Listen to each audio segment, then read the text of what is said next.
welcome to Muscle News Weekly with me, Giles Thomas, and... me, IFBB Pro, Rosie Rascal Hart. Rosie, how's your week been? I've had a great week, super busy this week, at the beginning of the week. Loads of online work with clients, more personal training because I'm trying to do more gym work, and just working on my new Body Fit Burlesque dance class that I'm teaching. That's going really well. I'm enjoying being back teaching dance. Mm-hmm. I've started pole dancing as well, going to classes, which I've done a bit of pole dancing before, but never at a class. So that's how we met. No, so I'm doing, just because when I'm not competing, I like to do loads of other different things. I'm going to a calisthenics class on Wednesday, doing my yoga. But yeah, the burlesque class I'm enjoying a lot, and the girls are enjoying it that are coming. So it's just nice to be choreographing again, putting routines together. I enjoy that. Shall we go to a little clip from your class this week? Yeah, this is the choreography for, we're only in week 2, so just starting to get warmed up and get back into it, but this is the choreography for the first 2 weeks. Okay, let's go to that now. I've been diagnosed as sugar-coated crazy, and everybody knows that you can save me, 'cause I like it. And I'm losing control, and I've half lost my soul, and I'm living in this limbo. I'm sugar-coated crazy. I'm sugar-coated crazy.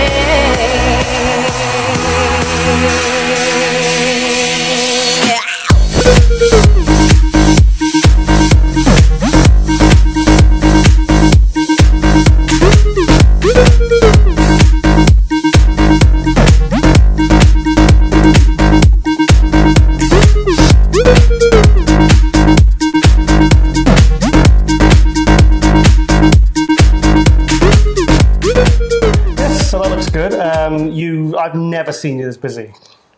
Oh God, yeah, I'm like crazy busy. But like we were talking the other day, this is where my energy sits naturally. When you're not competing? When I'm not competing, when I'm not getting ready for shows. Like, I struggle so much to get stuff done when I'm getting ready for a show. It's like that's all I've got energy for. Even... like I wasn't even, when I was competing, I wasn't even really doing any gym work. All my work was online, and I was even struggling with that. Like mentally to find the enthusiasm to reply to my clients properly, and like I still was, but it felt hard. And it's like, you can't, I couldn't carry on like that. It was so tough for me towards the end to kind of excel in other areas of my life. Yep, I can totally, because when I competed, it was, I pretty much had very little going on. I was able to put 100% into it. Yeah. So, I totally feel you on that one. Yeah, it must be hard for people that, like, have normal full-time jobs and have kids and stuff like that. I'm like, whoa, these guys are like machines. What about guys who do like security work or door work and then go home to have children? Have children and and still find the time to prep for contests. I'm amazed by that. Yeah, I am as well. Like, I'm completely respect for people that kind of juggle all those things. Yeah. Maybe it's just a case of you get used to it. Like if it was always like that from the start, you just kind of get used to it. I don't know. But yeah, for me, I'm feeling it's really nice to have so many things on the go again, and to be excited and full of energy for each morning, waking up and like, right, go. That's good. Yeah. That's good. Okay, Rosie. Well, bit of a quick introduction this week, because this episode is actually an Olympia special. I feel like we should have had some poppers to go off. We'll CGI them in later. Okay. There you go. Yes, so it's Olympia special.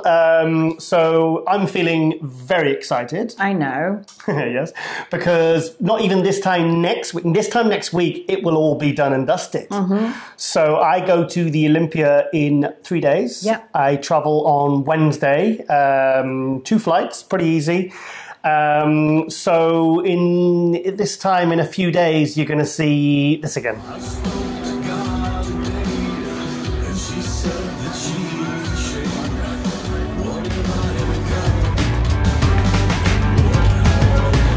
So just to be clear, it's not me singing Five Finger Death Punch, which is very typical. It's actually that I'll be at the Olympia. Right, okay. So, yeah, so I'm really excited about this year. It's, I think it's going to be an amazing Olympia, as it always is. This is actually my 6th Olympia. I've been to 2001, 2002, 2010, 2016, 17, and obviously this year. So this will be, is that my 6th or 7th? 6th. So, yes, so very excited. And my Olympia prep started today.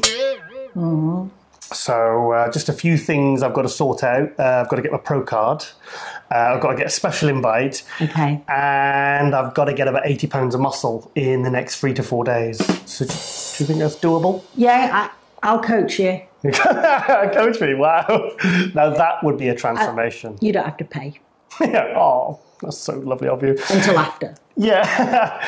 So, yes, so I'm really excited that, I probably won't be competing. I will be actually covering for muscular development. Yes. Good. Me and Ron, Agents Tiger and Ronster, as we called ourselves last year at the Olympia. Exciting. Yeah, we had no press passes last year. This year, the press passes applications were put in very, very early, I think back in July. Yeah. And yeah, so it's going to be good hanging out with Steve Blackman, because even though I'd worked for Steve on and off for about 8 years, never actually spent any real time with him. And last year at the Olympia, it was me, him and Ron and the video guys, Jordan and the other guys. I forget their names. And yes, we spent a lot of time, obviously spent a whole few days together. It's funny because normally when I'm doing any sort of photography, videography, interviews, I don't like to be directed. But having Steve there last year, he was a fantastic director because he got the best out of us. He got more work out of us. I mean, like the Meet the Olympians, he probably got double the amount of interviews and content out of us by having him there telling us what to do, where to be, and who to interview, and grabbing them, and, hey, guys, get over there, because obviously time's limited, because the Meet the Olympians, I think it's on for about, I don't think it was even on for 2 hours. So and then listening to his stories at night when we have a couple of glasses of red wine, and obviously it's like 30 years in the industry, and you've got Ron sliding down the chair because he's so tired. Falling asleep. Yeah, he's absolutely knackered. But because these shows are intense. I mean, Ron Harris sent over the work schedule last night, and it's like bang, bang, bang. But it is, but that's how I like to be when I'm at these events. I like to be busy. Yeah. I'm actually going to take my own video equipment as well, because obviously now I've been doing the show, I've got a lot of contact details from a lot of the athletes, so I'm going to be trying to meet up with as many as possible. Grab them a bit more freestyle. Yeah, you can message them and say, if you're at the hotel or whatever, let's meet, do some room interviews, maybe with these, the clip-on microphones is a bit more informal. And it's just going to be nice to see. The reason I get most excited about going to events like the Olympia, it is the Olympia. Obviously, it's the biggest bodybuilding contest in the world. Got contests like the Arnolds, the Olympias. That's exciting to me as a huge bodybuilding fan. But the main thing is I get to see my friends. Yeah. Because obviously I've been in the industry 23 years now.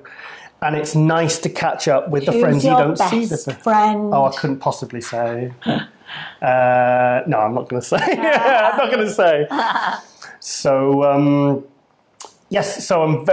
so really looking forward to flying off on Wednesday and getting out there and seeing if we can top the amount of content we got last year.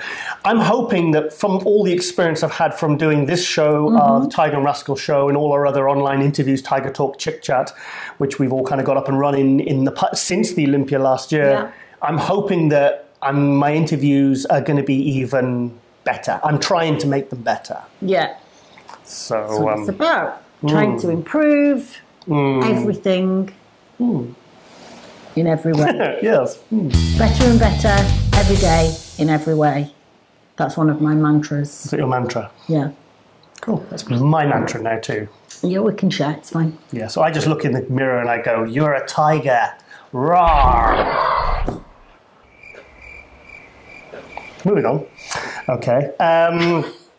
Yes. Well, I've actually had a pretty cool week as well. Okay. Give us the lowdown. Well, it's Sunday to Friday. I drove, because you had your burlesque class on the Friday night. Yeah. I drove down to Birmingham. Yeah, I forgot about this. To Ultimate Fitness in Birmingham. Like I said a few episodes ago, when I heard that four-time Mr. Olympia Jay Cutler was coming to the UK, I did say that I was going to go down and see him at least once. Mm-hmm. So obviously I did. I went down to Ultimate Fitness because we were there a couple of weeks ago when you did your interview. Yeah, for Beef UK TV. Yeah, UK Beef TV apparently. Doesn't matter, doesn't it? No, they corrected me because I was. Oh, did they? Yeah, they corrected me. No, Giles, it's UK Beef TV, not Beef UK TV. Divas. Yeah, we're such so yeah. And yes, so I went down and it was really good to see Jay. I got there nice and early, bumped into Z and walked down the stairs and bumped into Jay. Now, this time I didn't go for the hug.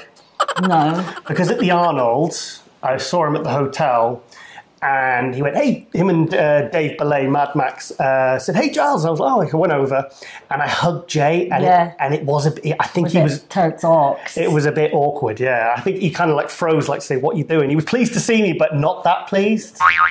Do you remember that story when I told you one of my friends, I am actually closer to him now, a guy called Anthony that trains at my gym, and I'd known him for a long time, but I hadn't seen him for a while. And he came into the gym, Altered Images, that I used to work at with his girlfriend. Mm-hmm. And I just saw a face that I recognised. Mm-hmm. And I'm a very huggy, kissy person. I go through the gym and hug about 20 people as I walk through. Hello, hello, hug, kiss, kiss, kiss, kiss. Mm-hmm. So I just saw a face that I recognised and went over and put my arm round and hugged him and went to kiss his cheek. And as I went in, he kind of like went, I kind of committed to it and went, you got to commit. And kissed his cheek. Anyway, and he was with his girlfriend who I hadn't ever met before, which was, I don't know, but I'm friends with her now as well, Magdalena. Okay. Anyway, but then I was like racking my brains thinking, how do I know him? Was that Anthony? Anthony Wainwright. Or did you think it was Anthony? No, it was Anthony. Oh, it was Anthony, but before you knew him? Before I knew him very well, but I thought maybe I knew him from partying. And when you're in the party scene, you do hug and kiss everyone. Yeah. So I was racking my brains thinking, actually, how do I know him? And then I realised the only way I knew him is because he worked in a supplement shop that I used to go and buy protein in. Okay, so I didn't, I only knew him from oh yeah, can I have a tub of so-and-so protein? Thanks, 20 quid, bye. So it wasn't quite hugging, kissing grounds. Yeah. But then as I got if I was in the supermarket and I saw the same checkout girl, I wouldn't buy my groceries and then go and give her a big kiss. No, it was really awkward. He just went, like that. And I told him about 2 years ago because we're better friends now. And I told him and better friends from being complete strangers. Yeah, it was really awkward. But. Yes. So anyway, back to my Jay Cutler story. Yeah. I thought I'll go for the old, more formal, because, take it one step at a time. Exactly. Don't rush him. Don't make the same mistakes. Don't rush him, because it's early days. Mm. So I went to handshake him, and he went for one of those kind of handshake hugs. Yes. So, of course, I was thrilled. So you've stepped up the relationship with Jay. Yes. Next level. We've gone to the next level. So it was like a hug. It was like one of those gangster handshakes where they kind of pull you in, because he did seem really pleased to see me. So, and he was like, where have you come from? I said, I've come 3 hours drive. And he seemed genuinely kind of, it was. I think he appreciated the fact I've come down to see him. No way, Giles Thomas has come to see you. Yeah, so, and we had a bit of a chat. And unfortunately, I didn't get to interview him. Mm-hmm. Have you got some video footage there? Yes, but they want, because Simon Fan, he says, when you come, you coming down, he says, will you interview Jay? And I says, yes, of course I will. So I prepared for it. I never make notes for interviews, but I did for this one because I wanted it to be it was about 10, 15 minutes, and I was going to use a couple of minutes in here. But I was going to say one thing led to another, but one thing led to another. He trained legs. Jay trained legs. One thing led to another. Yes. Talking. Yeah, sorry. We trained legs, and then they're like everyone kind of turned up for the seminar, and it was packed, and there was, well, I'll show the footage in a second, but yes, but yes. Why are you blushing? I'm not blushing. It's so weird. You're embarrassing me. Man crush or something. Man crush. No. Yes, I think we'll go to a bit of leg training footage, shall we? Of me schmoing on Jay. So let's check this out.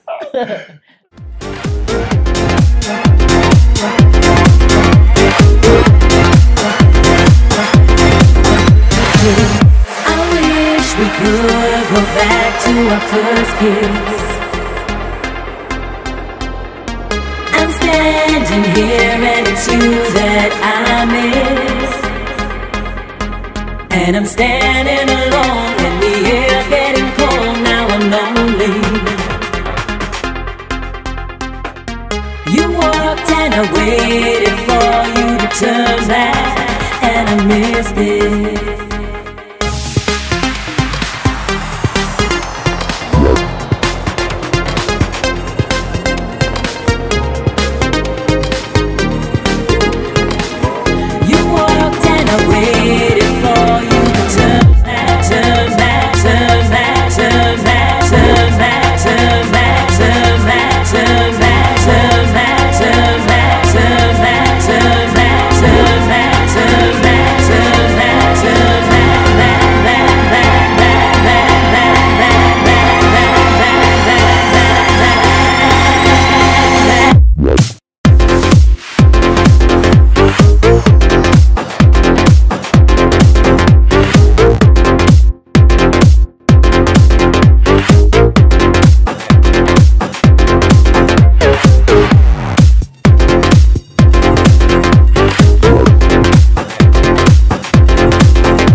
So that was Jay training legs with Simon Fan. He was actually a bit rude.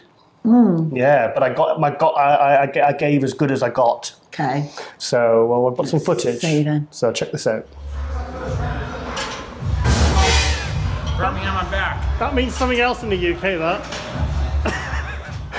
Yes, so in the UK, that means But something. does it not mean that in America too?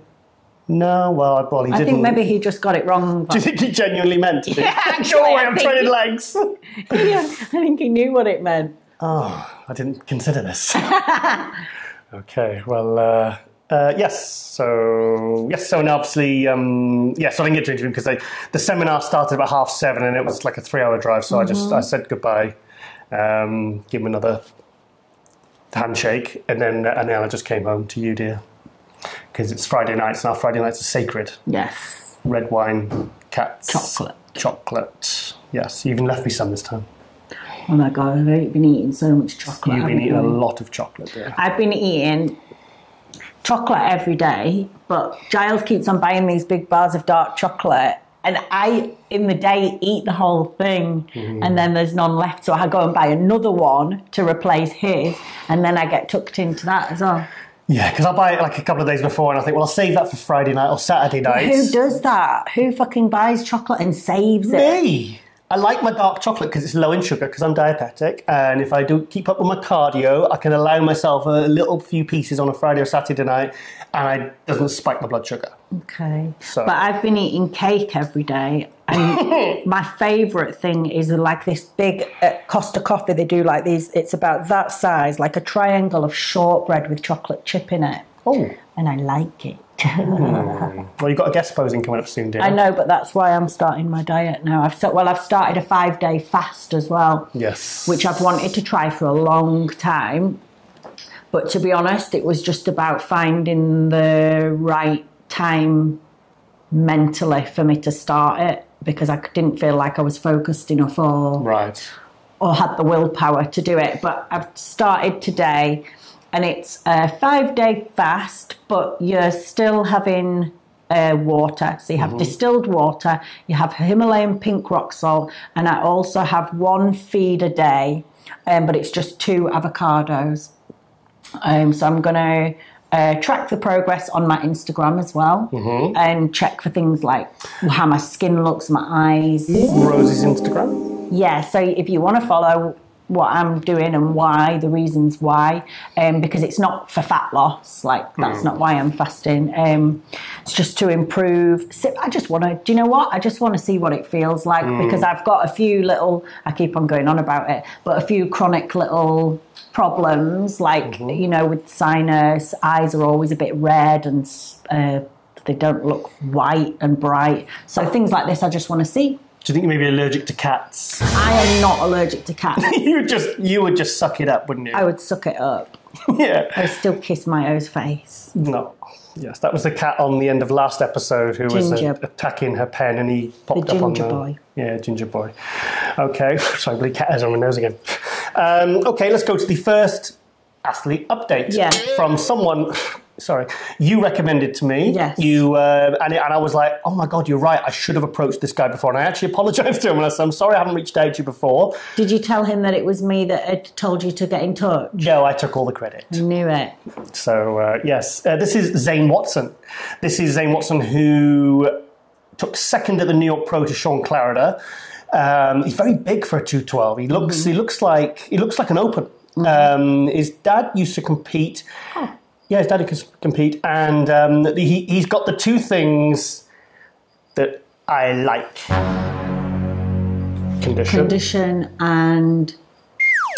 Posing. Good posing. Very good poser, very good condition. Because you actually, you sent me a picture of him, it was a quarter turn, was it? And you were like, whoa, get this guy on the show. Look at his condition, he's shredded. And so I contacted him, and straight away he came back and said he follows our show and everything. And all that. So that's always nice. And he was very prompt, very professional. 3 Ps. Remember that? Yeah, we like, as you know, we like prompt bodybuilders. We do like prompt bodybuilders. In fact, I've got a list of the bodybuilders that aren't prompt. The naughty list. It's the naughty list / GFY list. Get fucked. It's along those lines. Go fuck yourself. Yes, that's my naughty list. And to get off that naughty list, you have to do something very nice. That sounds dodgy. No, you just have to bloody contact us and reach, because things with this show, it's about promoting the athletes, it's about helping everyone. So if I contact you and you say you're going to send me something, just please do so. And if you can't send it, then let me know. Like a lot of the guys who come on this show, I am venting because I've been wanting to talk about this for about 6 months. So no, I mean I'm being flippant, but it is important because, like I've said many times, Rosie, there's more to being an IFBB professional than winning shows and looking good on stage. Absolutely. You know, so that's why I always said you were a professional long before you got your pro card. Do you know what, though? It's like... No, what the hell just happened then? I'm not just talking about this situation, but like even if someone messages me for some advice, like unless like I really just genuinely forget, like I would always try and message back as soon as I possibly can. If anyone messages asking me for help, like I had a woman asking if I would help her choreograph some routines because she's starting some fitness classes and doesn't know how to do dance. Yeah, I can't do it actually because I just don't have time, but I made sure I message her back and say I can't do that. Yeah, so I think it's just like common courtesy to courtesy. That's what it comes down to. Yeah, and I think it's like little things. Like I always think about the way I was brought up, and my mum always made me like write thank you letters after getting presents or whatever, things like that.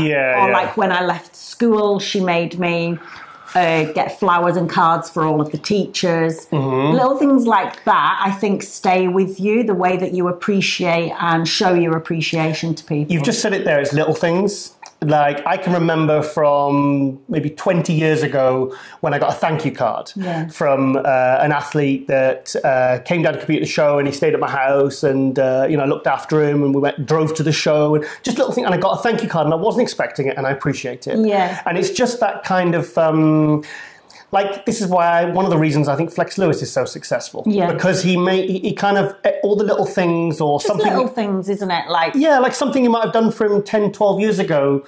He'll say, I remember that, Giles, when you did that for me. Like, and it's like most people, they kind of have short memories. Like, I'll be honest, I do go out of my way for people, for athletes. I will do whatever I can to promote them, to help them. If I'm in a position to pay it forward, to help others in the industry, I will. But I will not go to the lengths I used to go to kind of rip, because you do get let down sometimes. And I used to sometimes fool myself into thinking that some of these people were real friends. I do have a lot of friends in the industry, but I'm kind of not under any illusions anymore. So I think I'm able to see the ones that really are my friends and the ones that are just kind of being nice to you to network or get something from you.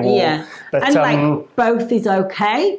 It's like okay as long as you know. Like it's fine how people how different types of people are and want to be and maneuver themselves, but as long as you know, it's like... It's give and take. It's give and take. Like there was someone at a show in America a couple of years, a year or so ago, and he and I was messaging him to try and get an interview, and he just basically, he'd seen the ticks, and he just completely ignored my messages. So I'm thinking, well, if I see that competitor next time, do you think I'm going to go out of my way?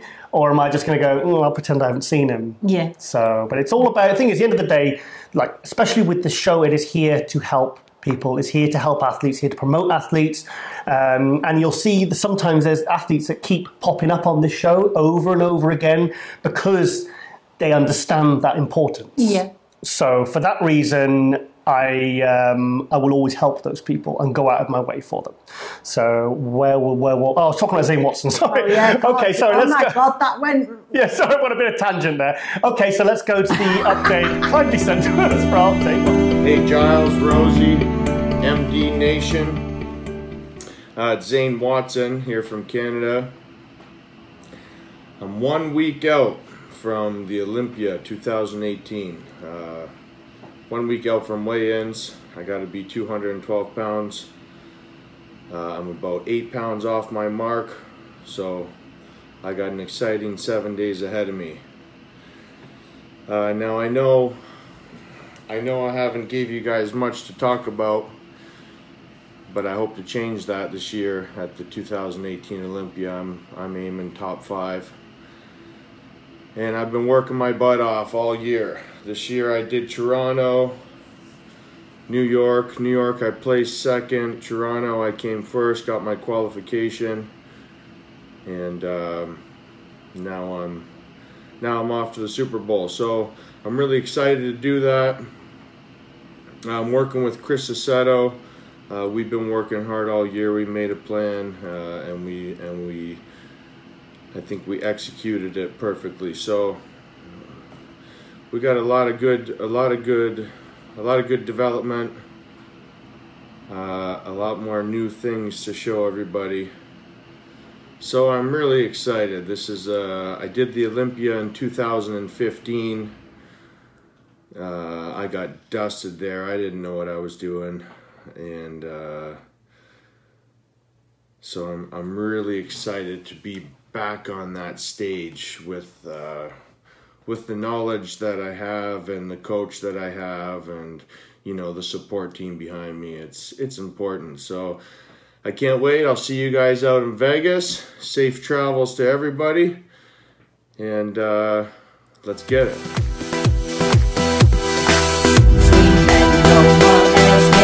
Into my mind, you control all my thoughts and my moods all the time. I know it's wrong and it's bad for my life, but it's too late, 'cause I've left everything else behind. Oh, behind. Can't get out 'cause I'm in too deep. I can't get out 'cause I'm in too deep. I can't get out 'cause I'm in too deep. I can't get out 'cause I'm in too deep. No, no, no.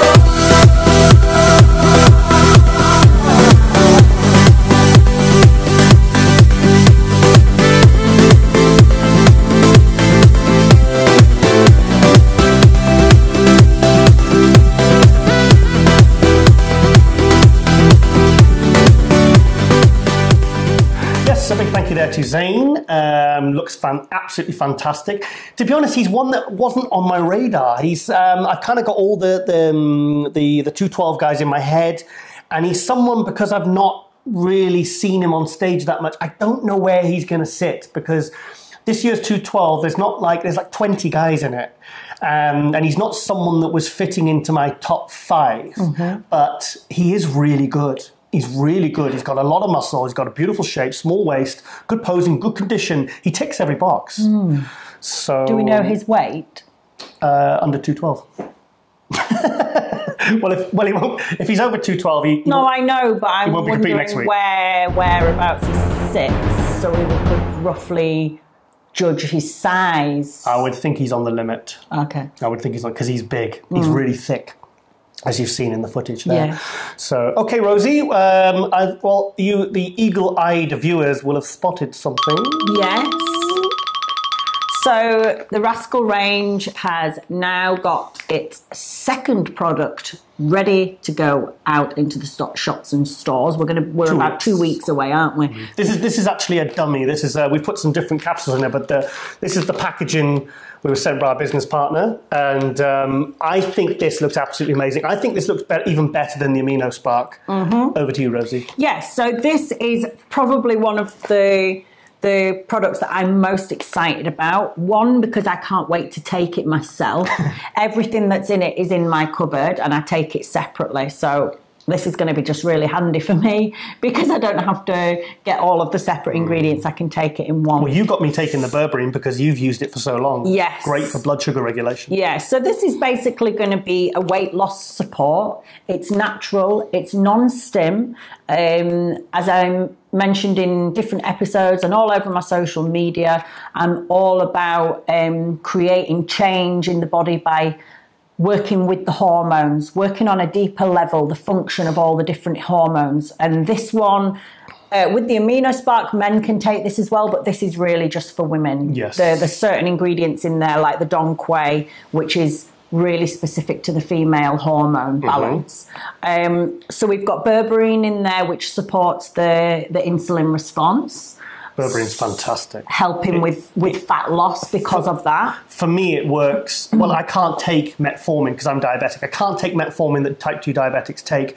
It gives me a bad stomach. But berberine definitely has an effect on my blood sugar. I think it drops it by maybe 2 points. Actually, I think you could be taking more of it, because I think you've only been taking 600 milligram a day. But I think I think I'm right that studies have shown that you could take that like 3 times a day, and that would have better results than metformin would have. There's lots of scientific. Well, if I can take that, because I take the long-acting insulin, and if I could reduce that amount, because that's the one you really want to kind of reduce. If you did berberine 3 times a day, 600 milligrams. That's right. I have to double check on the research, but I think that's right.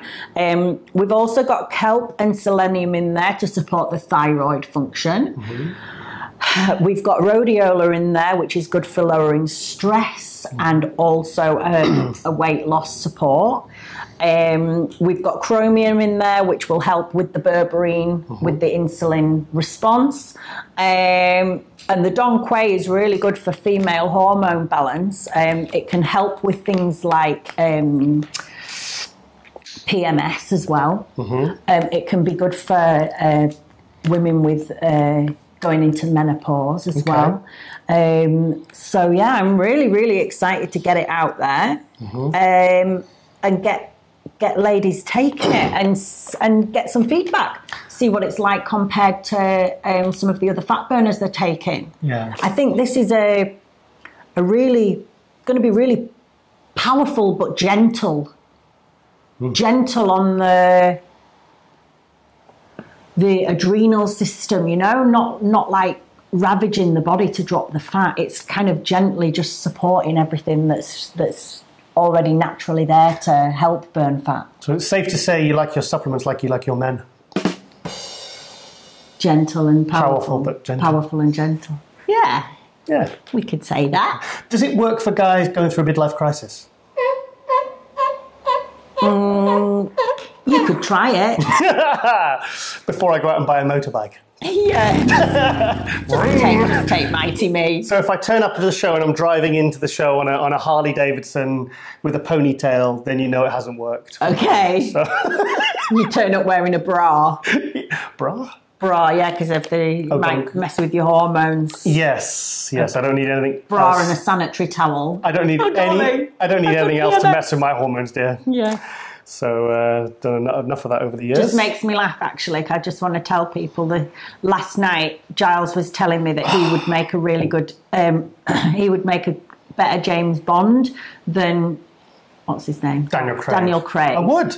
But he was serious. You were serious, and I was going, no, babes, no, you wouldn't. He's like one of the all-time biggest action characters. He does have stuntmen. Yeah, but I'm saying it's like an action character. Yeah, I can do action. And when I was saying no, I could tell that Giles was actually getting a bit upset. And so I reminded him that I watch him every morning, nearly falling over, just trying to put his socks on. So I'm very tall. It's a yes, thing. But you have long arms to compensate. Well, maybe my leg to arm ratio length is off.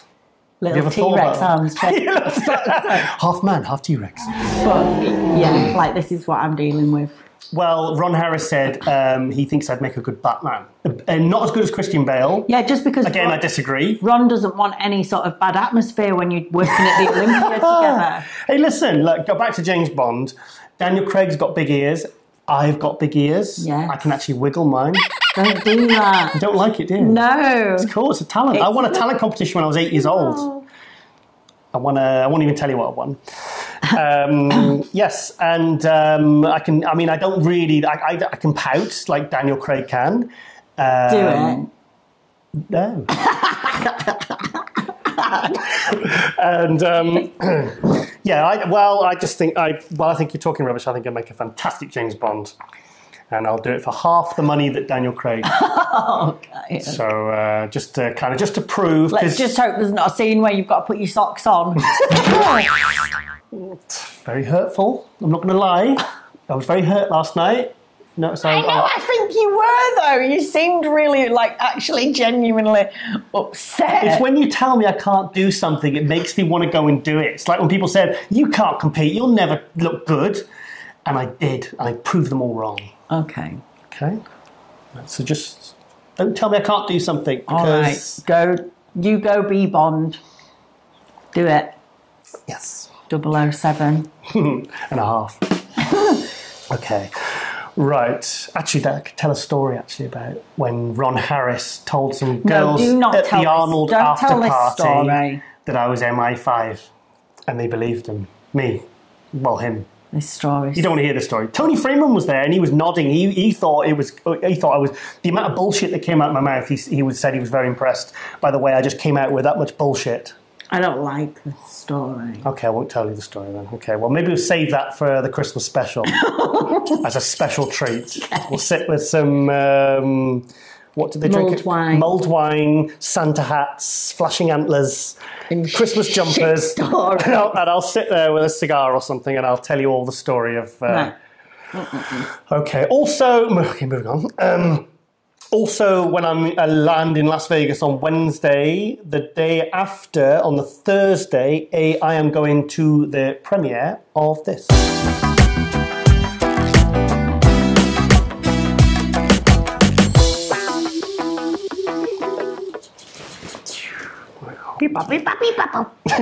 Yes, so that's the film Bigger. The life story of Joe and Ben and Betty Weeder. Sorry, pardon me. Sorry, I should have let that out when that clip was showing. Yes, which Dan Solomon, I think he was a producer or assistant producer. So I've been following all when the film was being made. It's a kind of a big budget, like a Hollywood style biopic. Is that biopic? Is that right? Biopic, yeah, of Joe Weider's life. So it's a fantastic story. It's one that kind of really created bodybuilding as we know it today. Obviously, with this being Olympia special, it's very poignant. I'm glad they managed to get it released in Vegas at the Orleans. Extra special. So so I'll be dusting off my suits, and me and Ron are going to be We're going to do a little review. I think a video review, maybe get some interviews.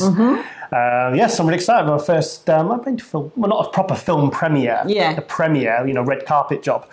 So it's going to be really good. So I've always fancied myself as a bit of a film reviewer. Yeah, you could do that. I just hope the film's good. What if it's really shit? I'm sure it'll be good. Yeah, it'll be good. It'll be good. Yeah. I've seen all the behind the scenes stuff, and it does look, it looks good. And it's a good story anyway. So, yes, we're all very grateful to Joe Weider. I met Joe Weider. Yes, at the 2002 Olympia backstage. I was there. It was my second Olympia I'd been to. I was just pumping up, getting ready. No, I was there taking photos and everyone was backstage. And Joe Weider was there and I said hello and shook his hand and just kind of nodded and said hi. And I was like, ooh, Joe Weider. So, so I can say I've met the guy that the film's about. So, it's just nice. Obviously, he's no longer with us, Joe Weider. So, so I'm really looking forward to seeing that. So keep an eye on musculardevelopment.com for obviously all next week. Well, this week, this show goes up on Monday. All this week there is going to be constant video content. So stay tuned to musculardevelopment.com and YouTube because we're going to be pumping out the videos next week. It's going to be non-stop. So very exciting. Okay, going next to the going to the next athlete update from our good friend Kamal El Gagni. I'm trying to think of a bigger surprise of 2018 other than Kamal's sensational win at the Arnold Classic in 212. I mean, he literally came from nowhere. This guy was literally ready to finish his career. Yeah. The split with the IPB and the Pro League and everything happened, and he finally managed to get his pro card after winning absolutely. I mean, there's no one. He seems to be just completely in his element as well. He just seems so excited, and I think it's because his career was over. It was finished. He was done. He's like, look, I've won the World Championships 6 times. I've won the Asian Gold Cup 10. I've won the African Championships. I've won everything. And he just felt like the pro card thing just wasn't going to happen. And then obviously what happened last year. He gets his pro card. And he's like, well, okay, let's jump into the first one of the year, the Arnold Classic, the second biggest pro show in the world. Wins it. Crazy. Beats Charles Dixon, Samir Trudi, Jose Raymond, Dave Henry, and well, it's the Arnold Classic. You know, it's impressive to win any show like you did. You know, in your pro debut in Dallas Europa 2016.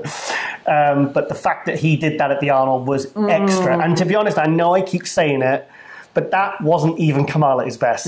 That was Kamal at 85% at most. And the photos, I'm going to be a tease again, the photos he sent me a few days ago, he's completely blown his Arnold Classic look out of the water. His legs are fuller. He just looks amazing. And why don't we go to the athlete update? Yeah. Okay, let's see what Kamal's got to say. Hey, Giles.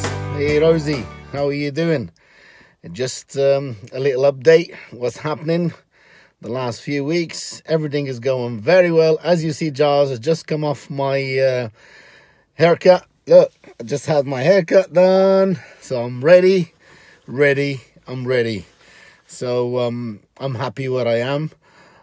Prep is very, very, very well. All these weeks they've gone past, it was really hard. I was really suffering, dieting very hard, training very hard. But the good things, just sending a message to the whole crowd. They're gonna see something brilliant. They're gonna see something different than the Arnold. And I'm hoping everything goes well as it was before. So hopefully tomorrow morning I'm taking off. I'll be there at 1 in the afternoon. I'll arrive. So 3 o'clock I'll be in my hotel. So yes, I'm happy to be there.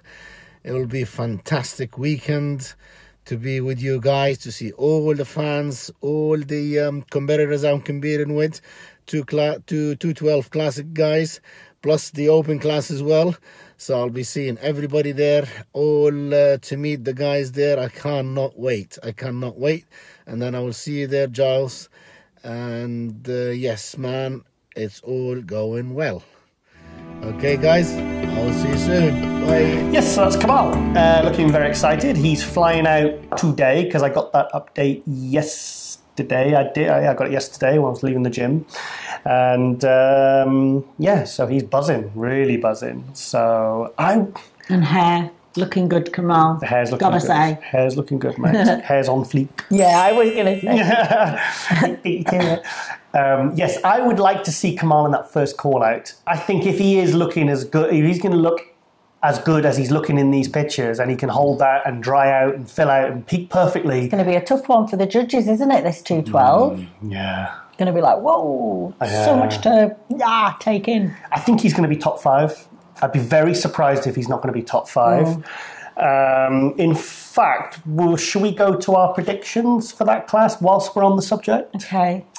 I don't have any. Well, we'll just give you mine. Okay. You can just agree. Okay. And go, yeah, I agree. What Giles said. Okay, first place I think will be Flex Lewis. I don't think he's he's obviously last year had a lot of stress with Dallas passing 3-4 weeks out. That did have an effect. That's obviously obvious. Second, I can't decide between Ashkanani or Derek Lunsford. I think Ahmad Ashkanani, unless this knee surgery has affected his leg size. I've seen a few photos of his legs from the side. They don't, but with Ahmad, it's from the front. If his legs are on from the front, he just carries so much size. Third place, like I said, probably Derek Lunsford. I think he's definitely going to move up from last year, and if he's put on so much muscle tissue from last year, and his condition looks good. If he keeps looking like he's been looking in the last few weeks, he's going to be top 3. I think fourth place to play Jose. Jose Raymond's last Olympia. Is he going to? Was the Arnold a 5th place there? Was that a sign of his decline, or was it because he was off? Because he was off at the Arnold. So if he can nail it like he did at the Olympia last year, I can't see him placing lower than 4th. 5th place, I think Kamal's got a very good shot of getting 5th. In fact, if Jose isn't absolutely on the money, Kamal will beat him. So 5th place, Kamal. I think 6th, you're looking at guys like Charles Dixon, you've got Sean Clarida, Zane Watson. And what about our friend Nicholas? Nicholas, oh God, yeah, Nicholas. I mean, I've got 5th to 8th for Nicholas in my head. Yeah. It's a couple of. What about Ricardo as well? Ricardo, yes, looking very good. He was 10th last year. I saw him guest pose 2 weeks ago. It's going to be tough, isn't it? Like, there's going to be names. I mean, what about Dave Henry? You know, there's going to be some serious shuffling around, isn't there? There's going to be some big names. I think quite upset because there are a lot of new names coming up. Yeah.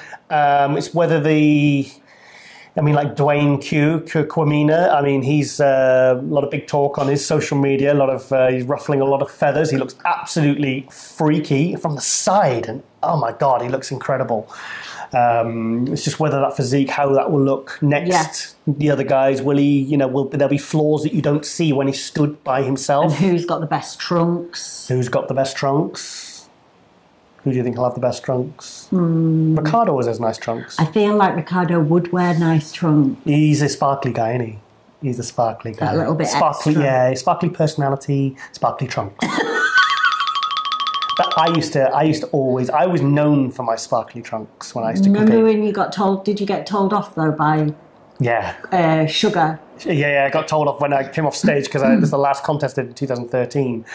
When I came off stage and he says, if you qualify for the British, don't wear those no sparkly trunks at the British. But this was the time you nearly went on stage with your trunks the wrong way round, didn't you? No, what it was, I said to my friend John, I said, John, I kept fidgeting. And he says, what are you doing? I said, these trunks don't fit right.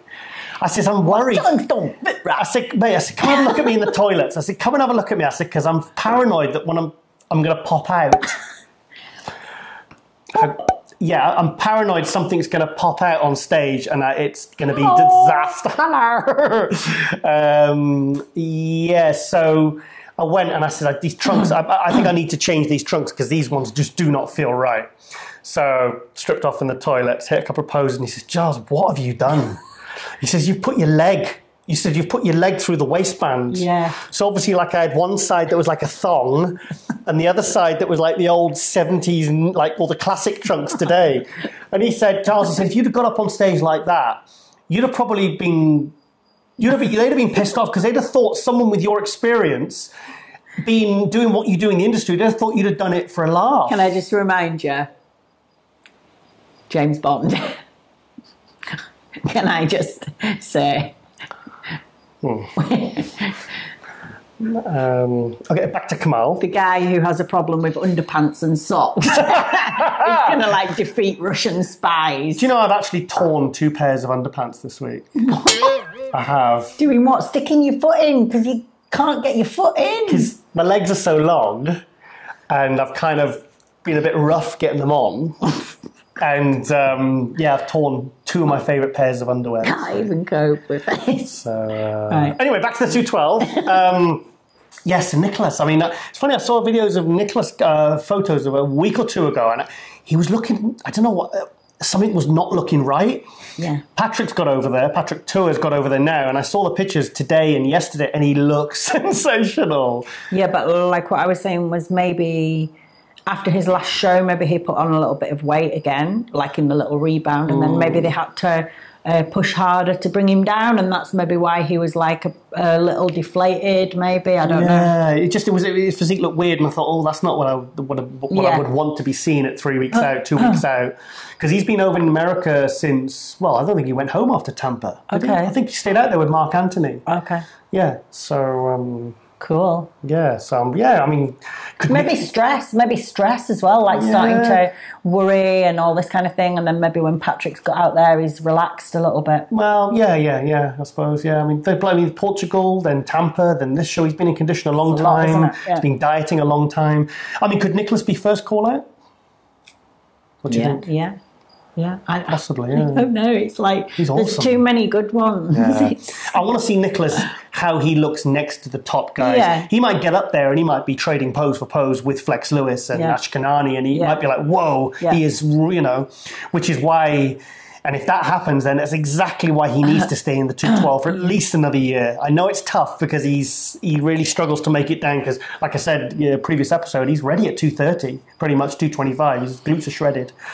So, yes, so anyway, so a big thank you to Kamal for sending that. And, so like I said, you got guys like Nicholas, Kamal, new names, Dwayne Kwamina, a lot of guys like Clarida, Ricardo, all looking to move up, all made improvements, all moving forward. Zane Watson, and there's been other guys from different qualifiers that I've probably just forgotten about. Absolutely incredible. So there's 20 guys in it, and the 212 guys pretty much they're all good, aren't they? They're all good. Yeah, they're all good. So in fact, I think it's more exciting in terms of speculation and excitement for what could potentially happen than the Open, and I think it has been for the last few years. So, but I 100% do not think Flex is going to give this away this year. He is going to bring his absolute best because he wants to go out on top. So he's going to be... I think it'll be great to see. Let's see what Flex looks like because like in any sport, when you're pushed, that's when you bring something extra special. So like I'm definitely not saying that he's had it easy or anything like that, but there's certainly more talent this year to just give that little bit extra fire and like that kind of aggressive competitive streak. Plus, I think I like the 212 guys a little bit more because they're a bit more interesting for me. I find them a bit more interesting. I find some of the Open guys... They seem to post a bit more, don't they? Yeah, they post more, and they seem to be like I've seen a video recently of one of the Open competitors, and he's swearing and he's having a go at this guy, and it's not sort of sportsman-like banter. It's kind of disrespectful, kind of trash talk, and it's not nice. Whereas Derek Lunsford, he's kind of ruffling a few feathers, but he's still doing it in quite a respectful manner. Okay. So I think there's going to be a real sort of good crowd response for the 212 this year. I think it's going to be very exciting. So okay then, Rosie. Right, we're going to go on to, seeing as Olympia special, we're going to go on and ask you about your Olympian memories. So why don't you tell us about your... Oops, I've just broken it. I broke it. Oh, okay. So... 2016. 16, yeah. It's broken. It was pretty... Okay, sorry. What's that, Rosie? This has got a crack as well. Rookie of the Year award. 2016, my first ever Olympia. And... it was a pretty crazy experience, to be honest. It's hard to talk about it really because it was kind of one of those things that I don't really remember much of. I guess because I had quite a tough prep for Dallas. It was like a challenge for my body. Excuse me. And it was like a lot of mental pressure. Yeah. I just felt so much pressure, because it was out of what I was used to.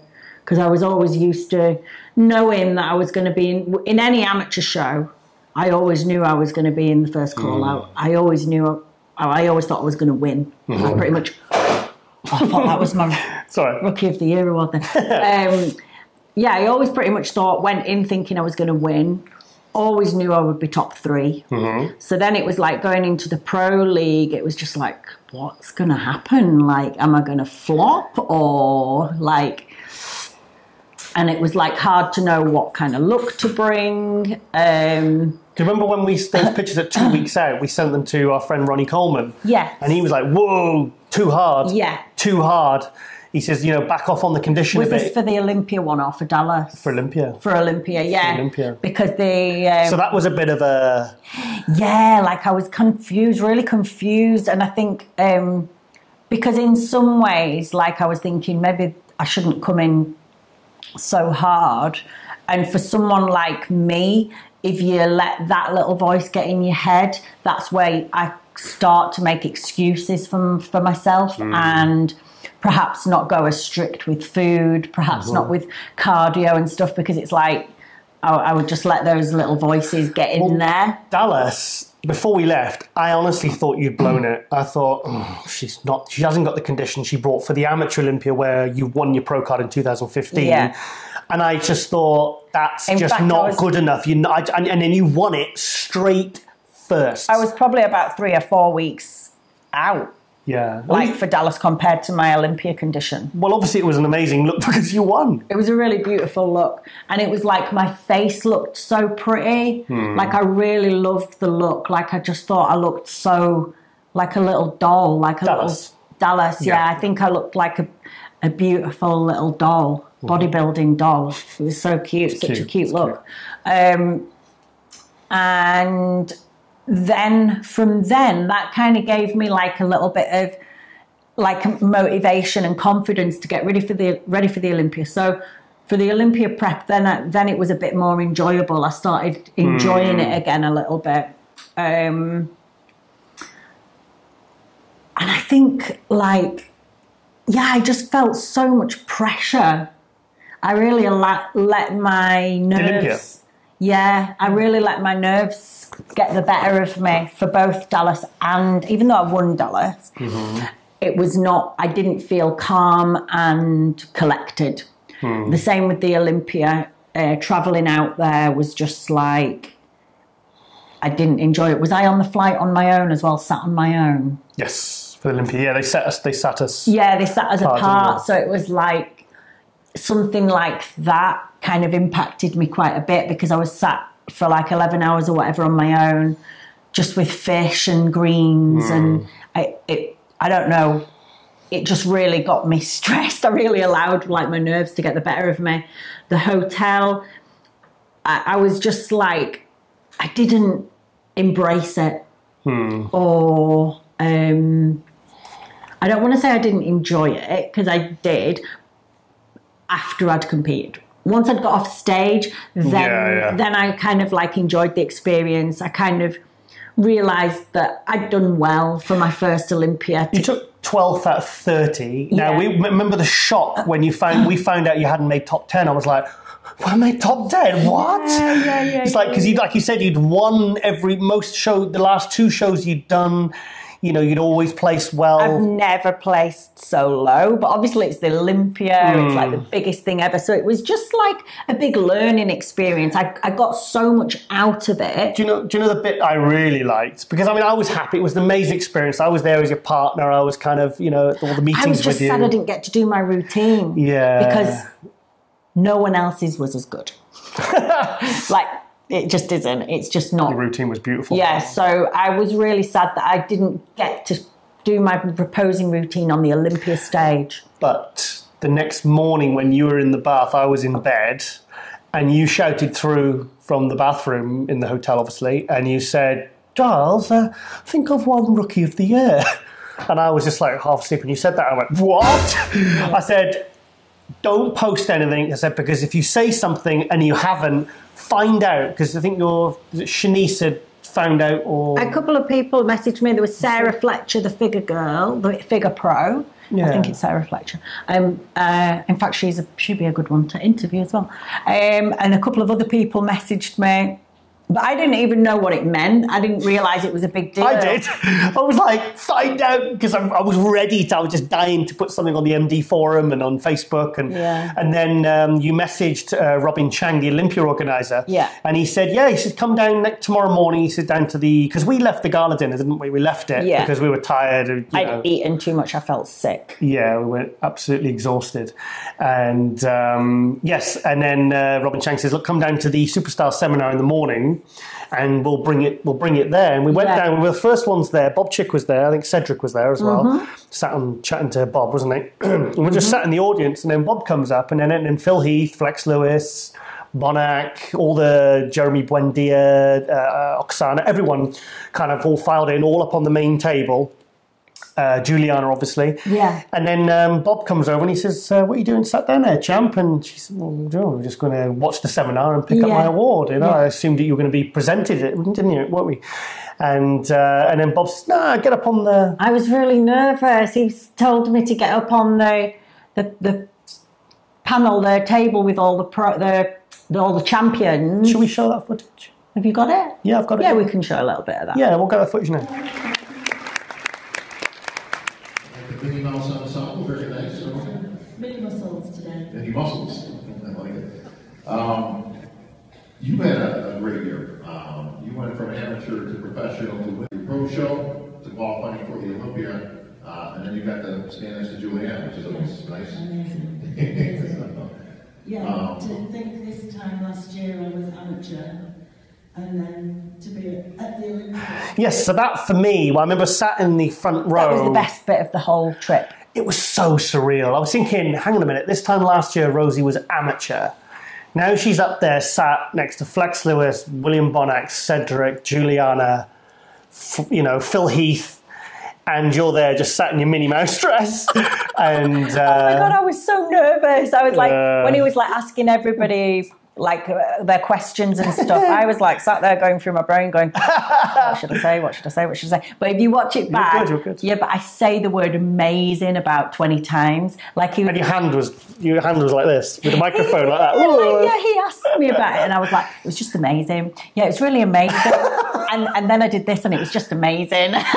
Well, it's not like you were prepared for it because everyone else was there, and as you see in the videos, everyone was there in their Olympia tracksuits, and there's Rosie turning up in a Minnie Mouse dress, which I think certainly made an impression on quite a few people. Yeah. Flex Lewis's mum, didn't she? Said, "Oh, I love your dress." Yeah. So that's funny. Yeah, it was cool. So, any other memories from that? I just really remember. How nice it was, like listening to Cedric talk. Well, seeing Cedric get a pose was one of the most powerful memories I have because it was just so beautiful and shivers. Like moving. And then when I got to sit next to him at the seminar, it just like the way that he spoke and the passion that he had, and like he was a bit tearing up and stuff. It kind of made me love and respect bodybuilding a little bit more, and feel proud of being there and getting that far, and just like just feeling like really proud to be one of the people, the very few people that get to go and stand on that Olympia stage, and it was like a really powerful and growing experience, the whole thing. Yeah, it was good. And it was nice for me as your partner who'd kind of been on this journey with you, because obviously I was actually there for Flex magazine. I had my press because I was writing a little piece on you for Flex, and I got my press pass. And obviously I've been to the Olympias before and for working for bodybuilding.com, and I got a press pass in 2002 when I went for my website, UK Muscle.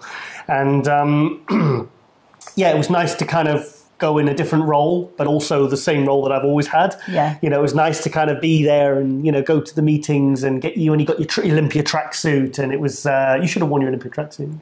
Yeah. I should have. So it was Olympia special. Yeah, cat hairs all over it.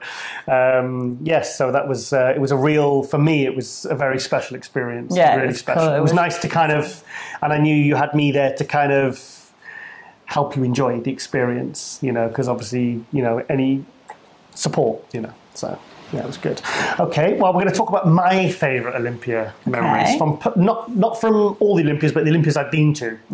2001, 2002, 2010, 16, 17, and obviously, this one I'll be at next week. My first Olympia was in 2001, and that was the year that Jay stepped up to really challenge Ronnie at the Olympia. Now, that wasn't actually the first time Jay had actually given Ronnie hassle. The time he'd done it before was at the British Grand Prix in 2000 where, because he'd been at the Olympia and he took 8th place in the 2000 Olympia, Jay Cutler.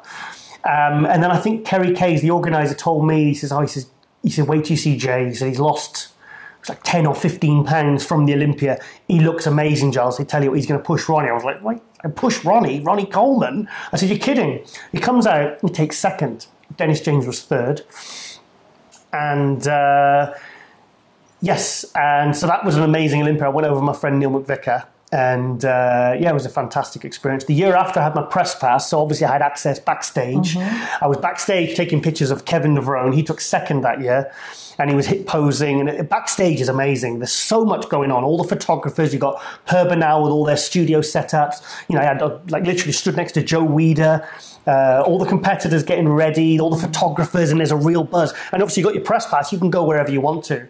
So I was there taking pictures, and then it's funny because I saw Chris Cormier, and he was just kind of stripping off backstage, ready to get ready, and he didn't have any glaze on, no oil.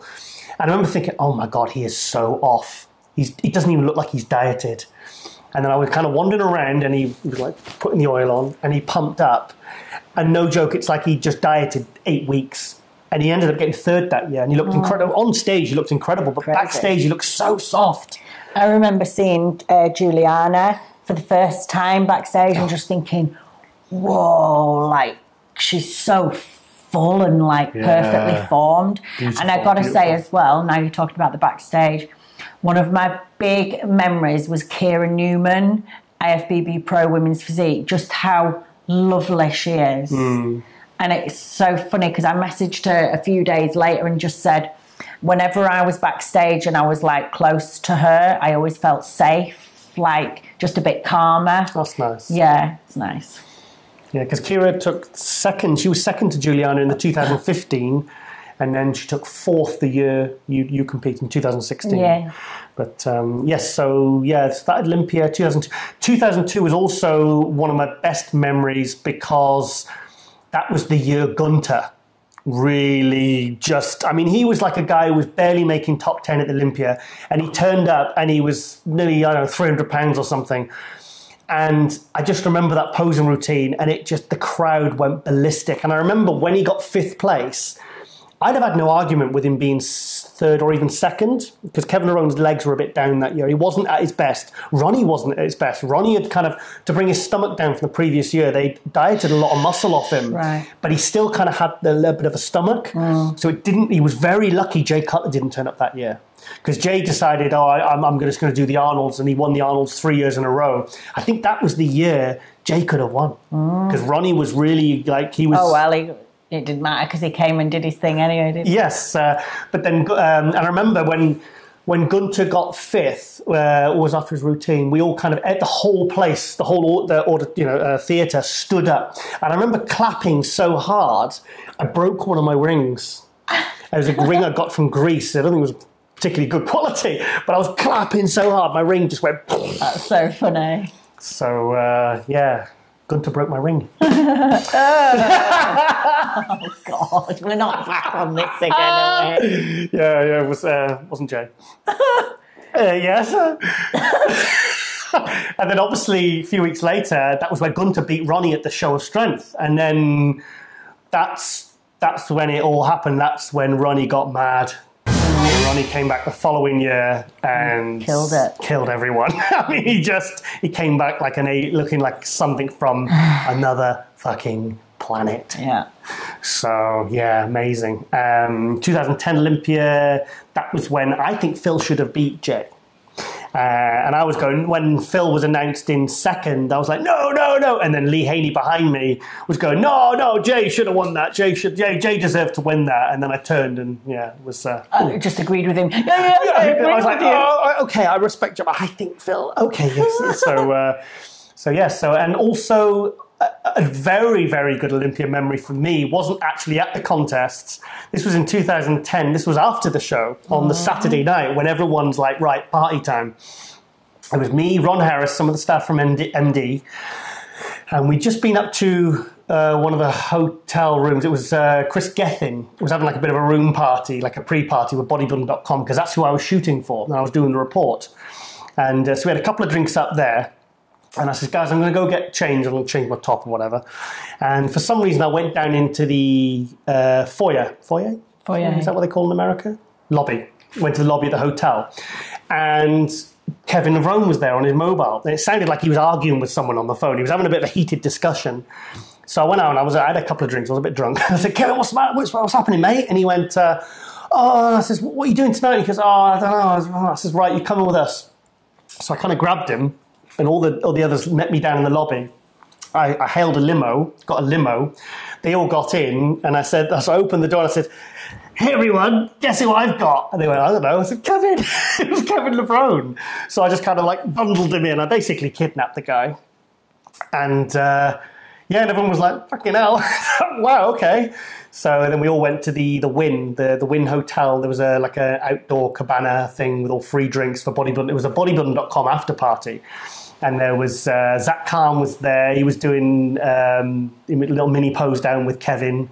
I was making cocktails for everyone, trying to do like my Tom Cruise cocktail barman impression. It was funny because I was so drunk and I was trying to like throw ice cubes in the air and catch them in the glass, and they were just basically going everywhere. Booze was going everywhere. And I remember because Kevin was wanting vodka and cranberry, and he was saying, don't put too much vodka in there. I was like, oh. It was like 9 parts vodka, 1 part cranberry. And so we just had a jolly good time. Good. We all got very drunk, and that's my favourite Olympian memories. So, have we think any more? No. Okay, right, Rhodiola.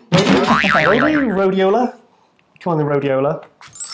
Yeah, so we've got a little feature here from one of the most popular IFBB women's physique competitors, I would say. She's been on the missing list for quite a while. A lot of people wondering what she's been up to, what are her plans, and it is Dani Riordan, aka the Little Monster. Yeah. So I got to catch up with Dani a few days ago, and it was just the most amazing, I love that word, interview. It was so good to chat to her. Best friends now. Yeah, we're like officially Bezzy mates. You're like me and Jay. We're like, bros. Yeah, we had it was so cool. It was, she's such a really lovely woman. And yeah, here's a little bit from Dani and what she's been up to. Hey everyone, welcome to another episode of Rascal's Chick Chat for Muscular Development. I've got an incredible guest this week. I'm so excited to speak to her. It is Dani Riordan. Hey Dani, how are you? What's up? Hi, I'm good. How are you? Really well, thank you. You look absolutely amazing. I love your hair. Thanks. How long have you had it like that for now? Not very long. Like since my birthday. Yeah. Since July, so like a month and a half. It looks really cute. It really suits you. Thank you. I feel like I've always had them. It's so crazy. Like when I touch it, I'm like, oh my gosh, that's my hair. But yeah. So is it all yours, or is there like extensions weaved into it then? Yeah, there's actually extensions weaved in. I was like super on the fence with it because I was like, I really want to do like the natural dread journey and, just like grow them out forever and ever. But like they would be like little nubs.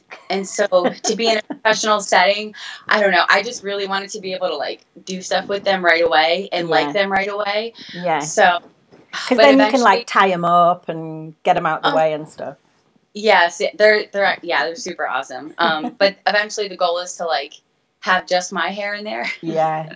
Amazing. It looks so cute. So I'll give a little bit of an introduction. I'm sure everybody's going to know who you are, but just in case we've got any new listeners. So Dani is IFBB Pro. Did you start off in figure? Yes, I did. Yeah. But I think maybe most people will know you from the women's physique. And Dani was at the Olympia 3 times as women's physique. 4th place. Then the big year, the same year that I was there, it was the 2nd place to Juliana Malacan. And I think you were like one of the ones that everybody was talking about. It was like this hype was really building around you. You're still so young as well, aren't you? Like how old were you then in 2016 when you were like getting 2nd place at the O? 26. Yeah, so it's quite young, I think, to be taking all of that in. And then Dani came back the following year and got 6th place. So I don't know how that must have felt like with all the hype and everyone sort of expecting you maybe to up and take first. What was that like, that kind of coming back that following year? I didn't realize how heartbreaking it was, I think, until like now. Yeah. And I wanted to just act like it was like kind of okay. But I really think I was heartbroken in 2016. And then when you got second. Yeah. I'm gonna have to go for a wee and shut this door because my feet are freezing. Okay. We're nearly done now. Oh shit. Oh God. Don't be too long, love. I do miss you. Oh God, Domino. Go away. Oh, sick. What? What? You want to come in before when the door's open? Twat. Do do do do do do do do do do. Rookie of the year. Cookie of the year. Yes, so big thank you there to Danny Rearden, Little Monster. I've been very anxious to hear... Anxious? To hear what she's been up to. Not, the word's not anxious, it's... Anxious to hear. I can't think what the word is, but it's not anxious. It's just my normal state. What is it? Just always anxious. No, it's not anxious, it's... Excited? Oh, there's another word and I can't remember. Anyway, no, it doesn't matter because I'm not going to remember it. Okay. Right, where were we? Oh, yeah, Danny. Danny. Yeah, it was very... Yeah, no, because after she pulled out the Arnold and then... and then the social media went dead. So, yeah, that's what I'm saying. Really, really good to find out how she's doing. She seems so happy and... you can see the full interview on Rascal's Chick Chat, which will be up on the Monday or Tuesday? Tuesday, yeah. Because I'm off Wednesday morning. Head over to that. We talk about everything from her competing days. It's good. The reasons why she went off social media, the reasons why we've not seen much of her, what she's up to now. We go into her experiences with psychedelics, plant healing, and... the way that her shift, the way that she's kind of shifted the things that excite her now. And yeah, it's really, really interesting. Yes, fantastic. Cool. Yes, so, yeah, do you think she'll compete again? I don't know. She's still young, isn't she? She's still young, yeah. Like maybe, I think she's still got a lot of love for bodybuilding and it's still a big part of her. But she's on a different journey for now. Yeah.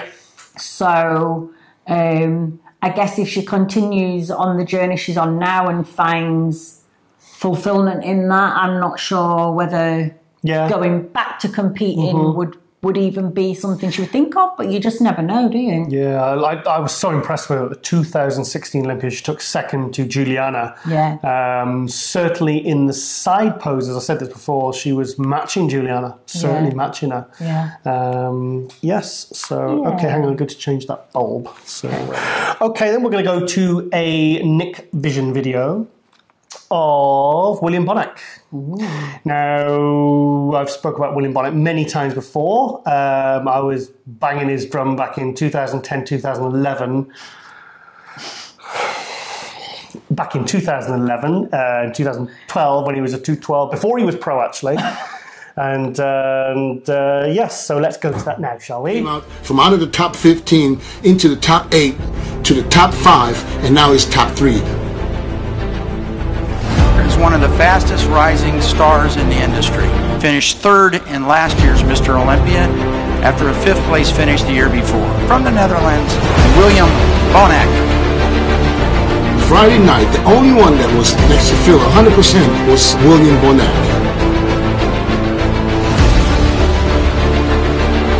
William Bonac was full, round, separated, detailed. I mean, full as a house, and he was 100% conditioned. But I was always quick to remind everyone, William Bonac has all the tools to challenge for this title. This guy is extremely impressive. Stop it! Yeah, but there's just all these like weird. Yeah, but only because you're making it that way. Fuck's sake, man. Dick. Right, sorry. Hate you. Carry on. Want a divorce? Not married. Oh, yes. Go for it. Yes, so very excited to see how William does this year. Let's talk about our open predictions. Have you got any... Sorry, I'm going to... Have you got any open predictions for the Olympia? Okay. So Phil first. Mm-hmm. Sorry, I don't think this is my job. Okay, I'll give you mine then. I think Phil's going to win again. I think he's going to probably look the best he's looked since 2011. He's going to have the stomach fixed. I don't think there's anyone to touch him. I think William potentially could be second, but it's probably going to be Rami again. I've not really seen... Have you seen any pictures of Rami and me? Not much. I don't really see that. I don't know. He is good. He's popular. But for me, I prefer William's physique. Mm-hmm. Fourth, I would like to see Rowley move up, but typically they always bring him in too big and too heavy for the Arnold's Olympia. And I saw a photo a couple of weeks ago, and he was looking too heavy. The weight, because when he goes too heavy, it all goes to his waistline, and it just makes him look blocky. Yeah. They bring 15 pounds off him, and he looks bigger because it all comes off his waist, and everything just looks crazy big. So so I think fourth, Rowley. Fifth, probably Dexter, and then although Brandon Curry could possibly move ahead of Dexter if Dexter is starting to slip. Mm-hmm. Brandon Curry is one that's probably looking to move up from his 8th place last year, and he's looking very impressive in the run-up. So, yes, Cedric maybe 8th. Yeah, so we left out. I think Charles Griffin could be 9th or 10th. Mm-hmm. I think he's really bringing some freaky conditioning. What about Michael Lockett? Michael Lockett, I don't think he'd be top 10. Okay. I think he could place 11th to 15th. Okay. Along with Sergio Oliver. Forgot who else there is now. Maybe do the competitor list in front of me. There's always someone you're going to forget or leave out. Like someone a big name really obvious. Yeah. So, So, okay, well, I think we shall end the show with another one of The Rock's Olympia promos. I'll square it with him when I see him next week anyway. Yeah. You know, because... another pal. I think he's a hugger. Oh, I think Rock would be a hugger too. I think he would probably see my suit and think, oh, there's a guy who likes to wear nice suits like me, tailored suits. I feel like he'd be one of those ones that would hug you and really, really hug you. What, swing me around? Yeah. So my feet leave the ground? Yeah. Do you think he is, yeah? Yeah, I think he's a hugger. Well, he's tall, isn't he? He's taller than me. Yeah, I reckon. Taller than you. Definitely taller than me. Imagine if you met him in real life and he was like... my height. An inch taller than you. That'd be so weird. Funny how they look so much bigger in films. Yeah, that'd be so weird. He's 6'3", isn't he? I love The Rock. He did a little video for Phil Heath. Phil Heath put it on his Instagram today, I think it was. Some of the cats. I know, but she's looking really pissed off. Well, she can wait. It's not exactly raining or anything. She's got her ears back like that. Yes. Anyway, yes. So yeah, and he said big shout out to my friend Phil Heath, who's probably going to win 8th Olympias and all that sort of stuff. You look like you're wanting to get some food or a coffee or something. No, I've got loads of work to do. I've got to write my article for muscular development. Oh yes. Do you want me to write it for you? No, I can do it. I'll write it, and you won't even need to check it. No, I'll just submit it for you. No, I already... No. Why, Giles? Blah, blah, blah, blah, blah. Why, Giles is the best boyfriend ever. He's so cool. And why Giles would make the best James Yes, Bond. oh my God, that'd be such a good... Darling, I know we've decided on the topics to talk about, and I think you should remove the big subject, and that's what it should be. And then they should do an online poll, and I think we should get... GoFundMe or something. The people that make the Bond films should get them involved as well. And I think we should try and start a international campaign, and maybe get me and Daniel Craig on the show. Let's start this tomorrow. Okay. Well, you suggested it, so I think it'd be a good column anyway. I think it would really be something people would buy the magazine for. I've already got my ideas for my column. Okay, dear. Right, okay, well, honestly now, on a scale of 1 to 10, how much are you going to miss me next week? 9.5. Ooh, bloody hell. Minus 9.5? Minus 9.5. You sure? Promise? Okay. Well, if you're going to miss me that much, I will come back. Because I might get... Yeah, if I do a Vegas trip like in 2002, I might not make it back. Yes. So, yes, a bit like the Hangover. Hangover, yeah. Yeah. End up with a tiger in my room. Well, yeah, that's what just you did in 2016, dear. Get it? Yes. Okay. Right, I just feel like there's something else you want to add. No, I'm ready. You're definitely ready. I've got so much work to do, babe. Okay, so anything you'd like to say to Flex Lewis and Ricardo and Kamal and Guys. all like, you know, all the British girls, Kate Errington, stop talking then. And Emma Pavley in the fitness. Guys and girls, everybody that's competing at the Olympia next weekend, massive, massive good luck from me. You've all worked really, really hard. It takes a certain type of person that can get to that level, a certain type of person that can get to that level and then stay there year after year.